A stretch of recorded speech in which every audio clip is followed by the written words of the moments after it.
I That will. way. Yeah. Welcome to the Leverage Podcast.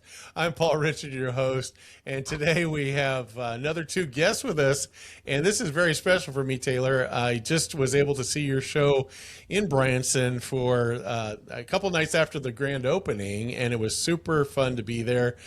Pierce, you were working in the theater that night. I got to see you and introduce my wife, etc. So, Taylor, super excited to have you on today, and you as well, Pierce. Thanks for coming in. Yep. We're glad to be here. Back in That's Branson. awesome. Yeah. Yes, back in Branson. So, yeah, give me, to be honest with you, I saw your Facebook post last Saturday and Mhm. I called in for the ticket office, and lo and behold, Taylor Reed answers and he says, "Yeah, come on over. We're doing a BOGO special on our dinner and stuff." So there's so much to cover. And I went out and watched your America's Got Talent, takes and stuff like that. So Yeah. super excited to get to know you. So give us some history. Well, let me share something real quick because when we went to the show, the things that I gathered about you are your caring heart for the Lord and also for your audience, and just you love the kids and Yeah. being able to perform with them, and so that comes across so clearly to me just watching you do your performance there and everything. So tell us a little bit about the backdrop. Where did Taylor come from? How'd you do this? You do a little bit Yeah. of that in the show, but I'd love to hear that for those that don't know. Yeah. I'm a Texan originally. So I started off in Texas and 4 years old. And it started below the Christmas tree. I had a magic kit below the Christmas tree. And then I was just obsessed with it. So from that day forward, it was just magic with my life. And I got into doing competitions and winning trophies all over Texas and traveling. And my father, he's a show producer. So I got to jump in on the bandwagon with that. He was producing a lot of celebrities back in the day, and he would naturally have me be the warm-up act. So that was always kind of a special thing. And we used to have a Yes. tour bus, and we would travel all over the United States doing one-nighters, and it was really good experience. And then I eventually said I'm moving to Vegas. So when I turned 20 years old, I moved to Las Vegas, and I was out there for 15 years. And then eventually I decided I wanted to produce my own show. And in Vegas, you have to have about 10, $15 million behind you to do it. And I thought I need to go somewhere a little more cost effective. So we ended up in Branson. And I've been here for about 23 years, actually, something like that, a long time. And the past So, few years, I've been traveling a lot, doing one-nighters and all. oh, okay. Well, that's Yeah. cool. Now, did you say, were you from San Antonio? Is that what I remember? No, but I won a competition there when I was young, a kid. Oh, I just remember San Antonio mentioned in one of your talks there. So, Right. okay. Well, that's fantastic. So it's been in the family, it's in your bloodstream to do this kind of thing, and I love that. Pierce, fill us in a little bit about what you do for the show and what you do for Taylor. Yeah, so I met Taylor first when I was at College of the Ozarks. He had hired me to do some video work at that time.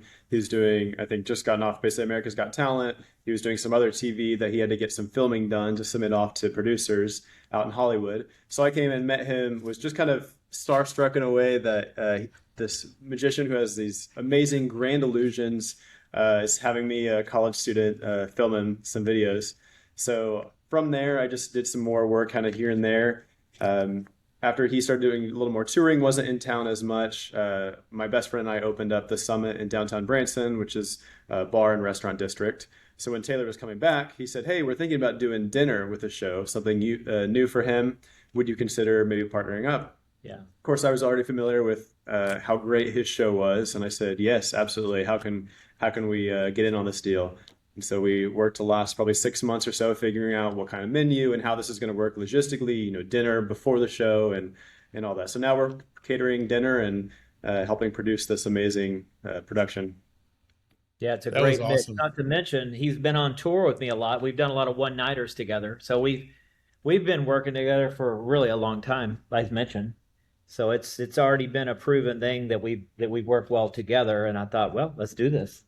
And the food is amazing. I don't know if you guys ate the food, but that's all I'm I hearing. well, so we did that deal that you had offered that night, and so we got the dinner, walked in, and there's this amazing candlelight environment to walk into with the drapery and everything. And so it was, I mean, immediately you felt upscale going in there, with simple accoutrements that you had in there. But I love what you did with that room, made it feel you came in, introduced yourself, kind of give us, a little feel for what we're anticipating to come up as the show. And I did upgrade to the sirloin steak, and it was very, very good. So, Right. so the base menu is a Salisbury steak, right? And then you can upgrade for $10 if that's still available. You can upgrade to the Yeah. steak. Is that pretty much what it is, Pierce? Yeah, yeah. So we wanted to offer a good value because the show that he puts on is just phenomenal. So we knew that part was worth it. We said, how can we pair a dinner that works really well for people coming that want good value? And so we did a $10 upgrade if you want to add dinner, which is almost unheard of anymore.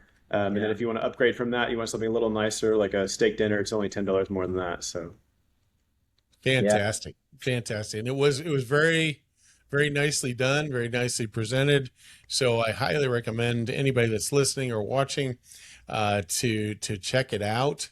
The one thing that threw me though is that I went to the other theater in the Branson over there, but once you guys get your graphics up, we'll see you a little bit Okay. better.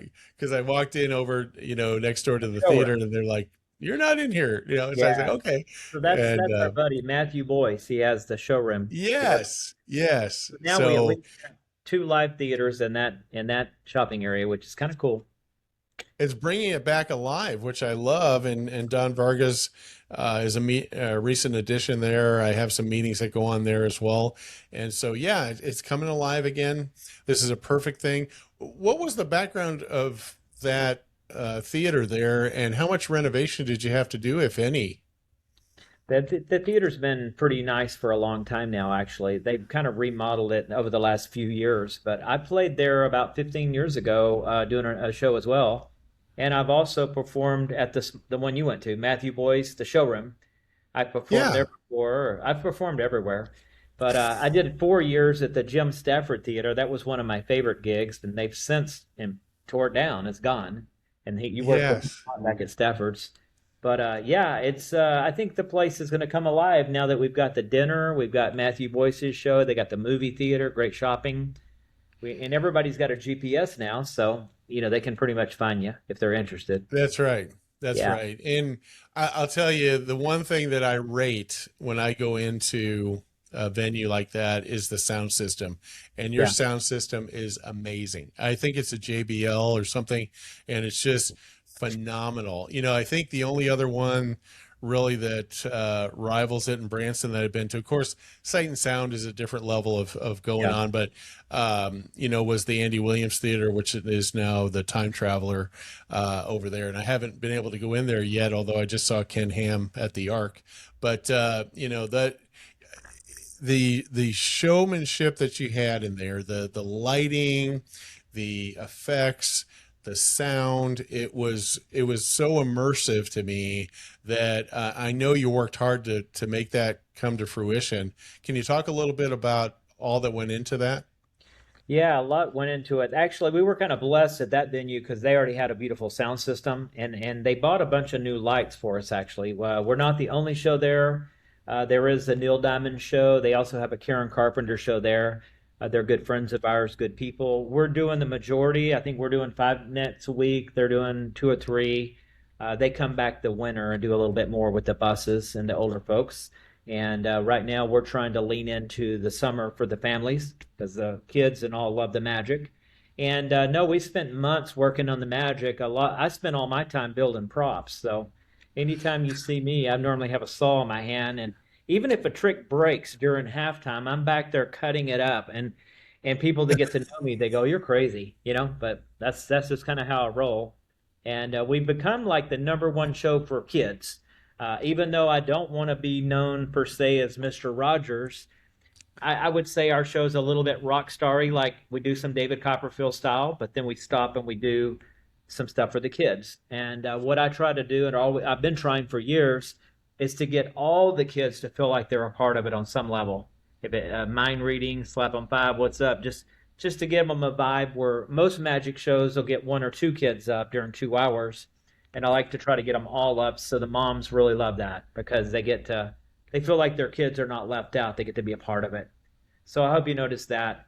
But at the same time, I think we are still good for, a date night and that sort of thing. It's not just for kids. So that's our goal, is to kind of have a wide variety for grandma, young mom and dad, or children. What's your take on that? You saw it. I mean, did you think that it's Yeah, no, I again, if I was front row center and I felt totally immersed in what you were doing, some magic shows you go to, it can get a little dark, that type of thing. Yeah. No sense of that in yours. It was all, exciting. The music was perfect. Like I said, the sound system amazing, very immersive. Your lighting design was out of the park, great. And again, you didn't pay me to say this stuff, but this is genuine feedback from me. There you go. But no, seriously, it is. I just really, really enjoyed that part of it. Of course, I had Jordan was there with all their kids, and there was a bunch of kids there in the Yeah. second row, and you brought them up. You made them feel comfortable on stage, because some of them you could tell they're a little shy of what's going on and Right. that type of thing. And you just nurtured them along, with a father's heart up there, and did that, and kept them amazed in between times. So yeah, I felt that throughout the entire performance. And am I right? Was there 17 grand illusions? Am I thinking right? Actually, there's more like 22, 23, actually. Yeah. Is there really? Okay. We do about 17, 18 numbers per set. Like the first half is somewhere between 17, 18. Second set, 17, 18 bits. So some of those are small numbers, smaller, but there's about 22-ish to 23 big ones. Yeah. So yeah. Fantastic. And that show And is it's a workout too. I don't know if you could tell that, but we oh, keep you were a little bit shiny foreheaded there. You're going around like crazy, man. we, Yes. we try to keep it banging. And one of the reasons for that, I've been performing for the past 2 years in Lake of the Ozarks. I don't know if you guys ever go out that way, but that's where I was Yeah. at for 2 years. And a lot of the moms were happy because they're like, my kid has not been off a cell phone for 2 hours in years. Like everybody's addicted to game toys and iPads. And they're like, my kid sat Yeah. there for 2 hours and just watched you. And that's kind of special these days because you know how it is. I mean, I've got kids and they're very hyper because of the phone. Everybody's kind of ADD with their little phones, including me or my grandpa or everybody's, no matter what age you are, everybody's kind of got that cell phone thing going on. So to get kids Yes. back to what's real entertainment, right? Just get away from all the devices and just have some fun for a couple of hours. That's kind of Yeah, cool. that's awesome. And I'm leaving to go pick up my three grandkids tomorrow. They're coming down from Omaha, and I can't wait to see them. We're taking a Bible camp and everything this couple next couple of weeks. So when all three of them are out of camp, which will be between the 23rd and the 4th of July, I want to bring them over to the show and have you Yeah, just dazzle the heck out of them. I'd sure. love to see if any of the three. I have a 9-year-old, 11-year-old, and a 13-year-old, and the two youngest are girls. And so I'm hoping one of them will go, I want to do that. I want to do what that guy does and maybe pick up on it. Because that's the way it's really absorbed, right? It's Yeah. something that, like you said, you get an act. I remember going to Disney World when it opened. When Hmm. it first opened, my parents took me down there, and just the wonder of the magic store was just something else. That type of Yeah. thing. What is this little thing? How does this work? What's This this? finger Yeah. thing or whatever, and just fascinating. And so, tell us a little bit about you do. If I remember right, you do all the design of all your illusions. Is that right? Not all of them. I do some of the illusions are standard or stock, but what I Okay, do, even if I do a stock trick, which everybody has to do a few stocks because there's only so many principles, but even if I sure. do a stock trick that maybe someone else has done, the magicians say I've tailor-readed it. I take out my jigsaw and change it. That's kind of a popular saying in the world of magic. So I like to change up even a stock trick. And if you see it and you are in the know of magic, you're like, wow, although somebody else has that, his does something that nobody else's does because of my either creativity and carpentership, both. So that makes it Sure, sure. And let me tell you Yeah, too, during dress rehearsal, we were going through and putting everything together. And this man literally had a drill and a saw and Velcro and everything out because he was making changes last minute. He said, I think this would work better if we do it this way, or let's move this over here. And so Yeah, it's not just he designed it this way and that's the way it's going to be. He's like, as we're actively practicing, he's making changes to make things better. constantly. And That's the awesome. girls are pretty particular too. Like I go to a Russian girl named Natasha, and she'll get inside of the tricks, and she'll be like, "I think my pantyhose are going to get snagged on this," and I'll be like, "All right," and take a grinder and we grind it off and put some black gaff tape on it, and we make sure those girls are nice and safe in the props because safety comes first, right? But yeah, Absolutely. a lot Absolutely. of magicians are scared to cut up their beautiful props. They may spend thousands of dollars on a piece and they just want it to stay showroom perfect. And I just cut it all up, put a band-aid on it, and I just get it working where it's always going to work good for us and the dancers and the audience. And you got to fool them, right? If you don't fool them, it's not Absolutely. the magic show. So, yeah. So what's your favorite store? Is it Home Depot, Lowe's, Oh, Menards, Bernard's. Harbor Freight, I love Menards? Okay. Yeah, I go to all of them, but Bernard's is becoming my favorite. Yeah, it's pretty cool. Absolutely. Yeah, yeah, Absolutely. Yeah. And the one in Hollister is the furthest south store that they have in their whole organization. So we're really blessed to have yeah. that store down there. And I'm a regular down there as well. I So love it. Yeah, that's fantastic. So talk about the girls. You've got just some really awesome female performers in your show. So can you yeah, talk a little bit about their background and how you yes. guys came to bring I've those got together?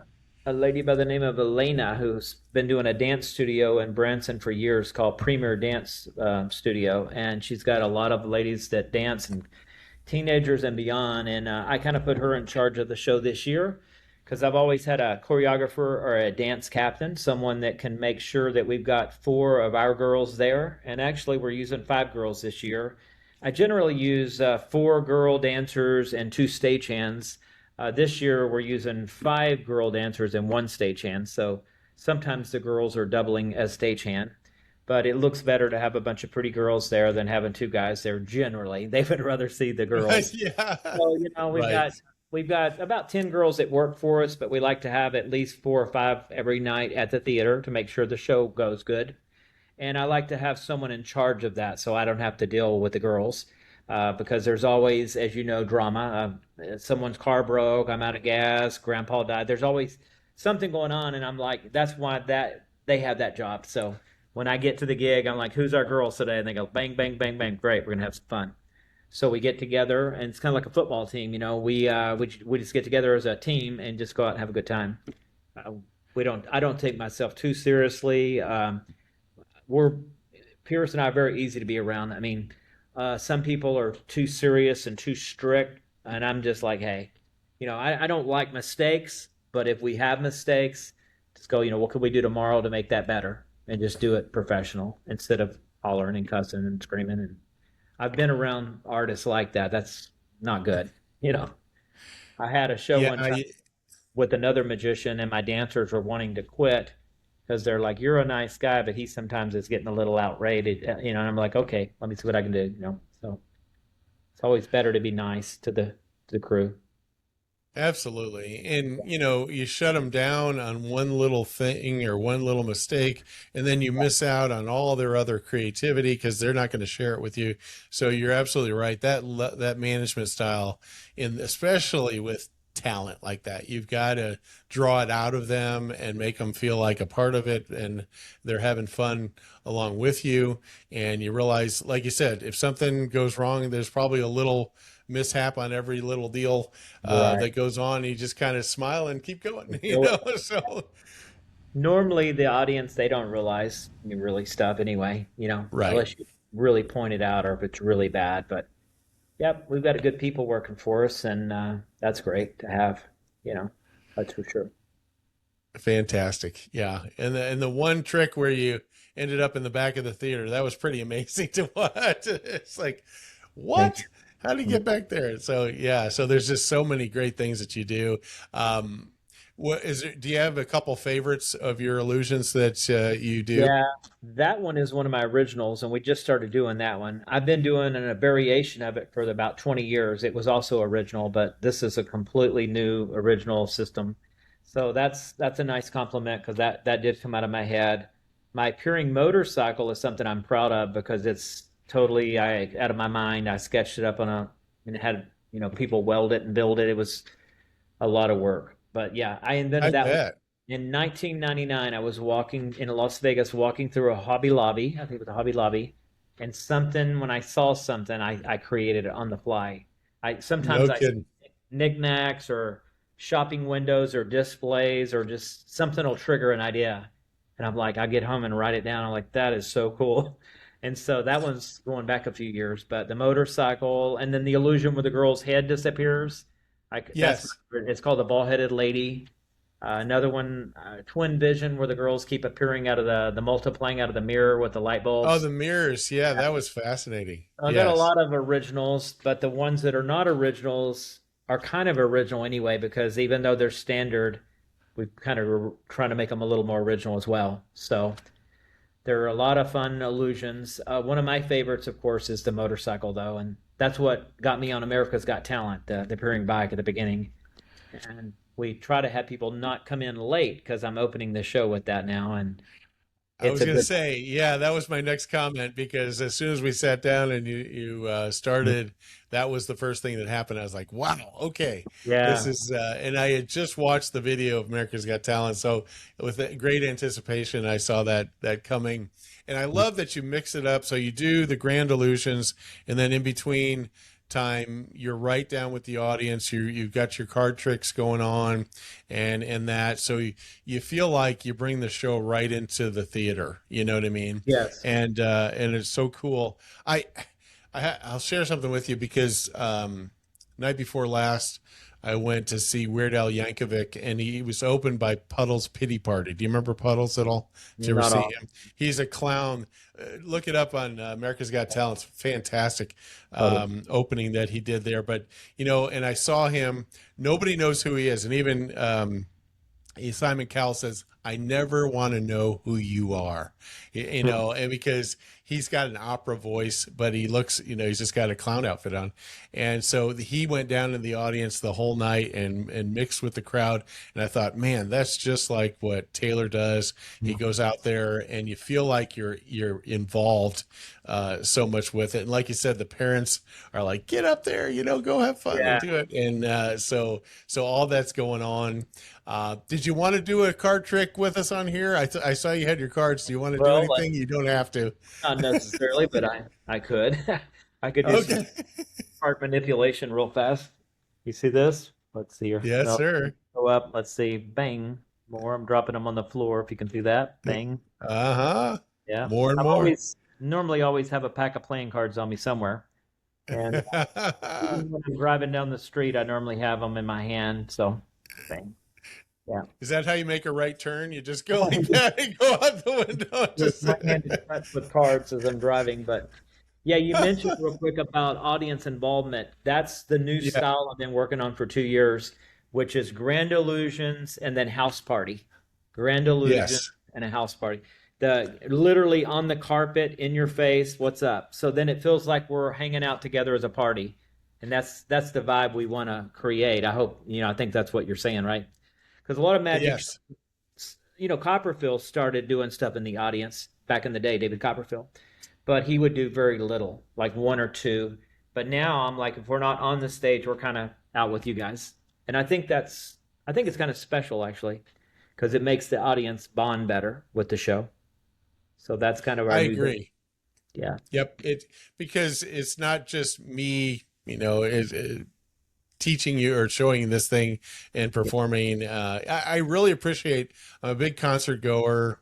I've done about 23 concerts this year with all different artists from 70s, 80s, 90s, and live shows.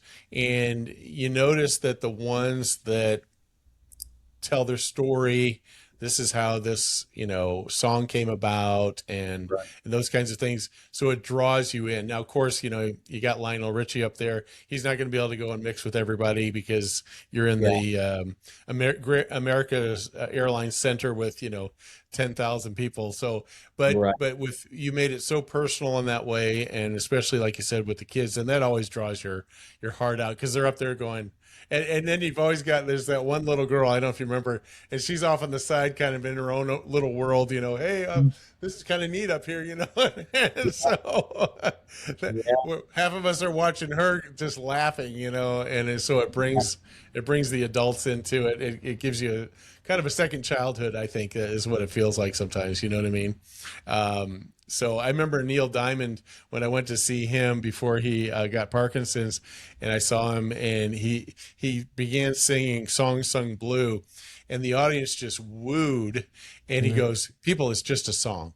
But the thing is, it takes us back to a moment in time where that song was experienced, whether it was with somebody else or something going on in our lives, in that time period. And so that's what you're doing. You're taking the magic, you're connecting it to the lives of those folks, and they'll never forget it. You mentioned Jim Stafford in '93. My kids were little. I came down. My dad won a trip to Branson. I had no idea where Branson was, and I came down and we went to Jim Stafford's show. And I'll tell you, I remember that, and then we went over to the Hee Haw show and stuff was going on then too, and so those things were just just in my memory were just like Right. big things. And in fact, I saw Jim 2 years ago was one of his final shows before he's got some dementia going on. And so he was singing, and it was just like, man, it brought me back 30 years, that type of thing. So that's one of the things you can know is you're creating memories for those kids that 30 years, 40 years from now, they're going to say, yeah, that Taylor Reed guy, man, I Yeah. remember that. And those kinds of things. That's Yeah. I cool. stand at the door every night as people are leaving, just because I want to hear feedback. We're still kind of in our soft Yeah. open the first couple of weeks, and that's one of the things that people talk about is it's not just going to see a show. I mean, as much as Taylor's done, as much TV as he's done, he could easily be, I walk in the theater, I perform, and then he leaves. He doesn't have to be this humble guy like he is, but he's genuinely creating these memories, and then he's out there in the audience. He's getting these kids so excited for magic that when they're leaving, they're already talking about what tricks they can do, and they've picked up the cards that he's just dropped on the floor like he did here. Yeah. And they're Yeah. showing little tricks out in the lobby, waiting for him to sign them, and so the Yeah. memories that he's creating aren't just oh, I saw a cool trick. It was I actually met somebody who was doing these huge illusions. Yeah. Yeah. Speaking of that, when I came to Branson, the producer I was with at the time, we had posters. They were about yay big. They were kind of small, but they were smaller than all the other Branson posters. It was kind of interesting. They had huge posters. We had small ones because when I left Texas, that's all we could find at the printer. And then we were giving them to everybody that came to the show, a poster. And so years later, I got a call, and they called my cell phone. I don't know how they got my cell phone number. And I answered, and they said, "We want to see Taylor Reed." And I said, "Well, we're not working right now. The show is on tour." And they said, "Our kids are holding the poster in the back seat of the car. They saw the show 5 years ago." And I go, "There's some other great magic shows in town. I'm currently on the road." And they said, the kids said, "Nobody but Taylor Reed will do." Like, wow, super cool. That is super cool. Oh my That's gosh. cool Yeah. brand. That Yeah. Yeah. Well, I mean, just on top of that, it's, it brings value to those people that you probably don't even expect sometimes that that's coming from that. And so, that your hard labor and all the planning and all the, rehearsals, everything that you do is creating that in that moment. And so I'm so excited for you to be regenning the show again. And so what's your plan? I didn't look at the calendar, but when is the show going to be running? What's going on? Got it right here. We're doing pretty heavy June, July, and August. We're doing 5 days a week for the summer. And then we kind Okay. of start to ease back a little bit after the 15th of August. Branson normally slows down a bit there because kids are going back to school. And Right. we're taking off September. That's normally a month to go on a vacation or something. And then we're coming back in October, a couple days a week, kind of easing back into it. November, a couple days a week. December, a couple days a week, and then we come and do a few shows after Christmas. Those are always popular days to do shows. There's not as many shows performing after Christmas, but there's still a supply. There's a demand or whatever. There's a lot of people here after Christmas, so. But we may do more shows next year. We've got a lot of open spaces here that we left open just to get this dinner thing going on. We also want to, because we're doing dinner, cater to the older folks on the buses and stuff, because the bus tours that coming in the future, they like to do a one-stop shop where they can go to dinner and see a show, because they always have to go to dinner, and if they don't have to drive as many places, it can make it a win-win. So we're going to lean into that, and during certain parts of the year, make it a little bit more of a variety show and less kid-like for the older folks. So we've got a lot of Sure. up our sleeves that way. And he's got the amazing dinner thing and all his years of promoting. I think we're going to do really well here together. I just think it's going to take a minute to catch on, and we're in a little bit of an awkward Agree. neighborhood over there. It's a little bit off the beaten path, but like I say, with GPS, everybody's got one on their cell phone now. So I think if they want to come, they'll find us. Well, I'll be talking about you every day, and so and letting people Yeah, know that they need to be doing that, and you need to have those folks. It's the. Did you ever read that book, The Tipping Point? I haven't heard that one. It's a really good book, and it's basically one of his stories in there. He talks about is Paul Revere. Everybody knows about Paul Revere because he went up into the Boston area, and what he did was he talked to the pastors, he talked to the governors, the mayors. He talked to people that influenced other people, and then the guy that went south, we don't even know who he is because he just went out there and yelled at everybody, right? So when you get the moral of the story is that get those influencers on your side and talking about you, and that's going to multiply the effect of your advertising in that. Because really, I think in this business, word of mouth is more powerful almost than a lot of the advertising you see. That can be something Yeah, down the road, right, that you can right. do and work that in. So, well, Yeah. super excited. Pierce, anything you wanted to share before we close out? It's been so great talking with you about this. Yeah, I'm excited for this season. I think the products between what he's offering and the show and dinner is just something that people will enjoy. If I genuinely feel confident that we've got a good product, and of course, follow him on social. I mean, he is posting videos on a regular basis of stuff behind the scenes. It's not just a 6 p.m. dinner, 7 o'clock show. He's posting things, the behind the scenes of getting things ready. There was an issue with the curtain, putting magnets on it. Those are types of things that you don't see in the theater. Those are things that you can follow Yeah. online and really follow the journey of what it's like to have a show in Branson, Missouri. Absolutely. I mean, you even posted the girls, were having a little bit of tough time on the rehearsals and stuff. And, because it's strenuous for all of you guys up there for sure. Oh, Pierce, I wanted to ask you, what's your seating capacity for dinner right now? Do you Right know? now, we can seat about 100 or so. We About have plans 100. to, Okay. but as of right now, that's pretty good. Very good. Very good. And then, Taylor, what do you got? Anything we didn't cover that you'd like to talk about? I think we pretty much got it all. Just bring your families out, kids and adults and older people, all ages. They love magic. We want to razzle dazzle them and kind of blow their mind a little bit with some magic. And I'm a believer. I'm a believer. Now, are your brochures out at all the welcome centers and Yeah, all that? yeah. We're getting them out as we speak. They were a little bit late coming in, but we're in the next few days. They'll be everywhere. So yeah. Okay, fantastic. Where online should they look to buy tickets? Is there just all the outlets have Yeah, them, or my what's website, the best? best place, taylorreed.com. That's TaylorReed.com. Okay. TAYLORREED.com. And you can order dinner there. We've got a phone number they can call. They have questions, and that's pretty much the best place to go, I would say. Yeah. Okay. Awesome. Awesome. Gentlemen, thank you again for being on the podcast. This has been fantastic to have you with us. Thanks so much. All right, brother. Thanks.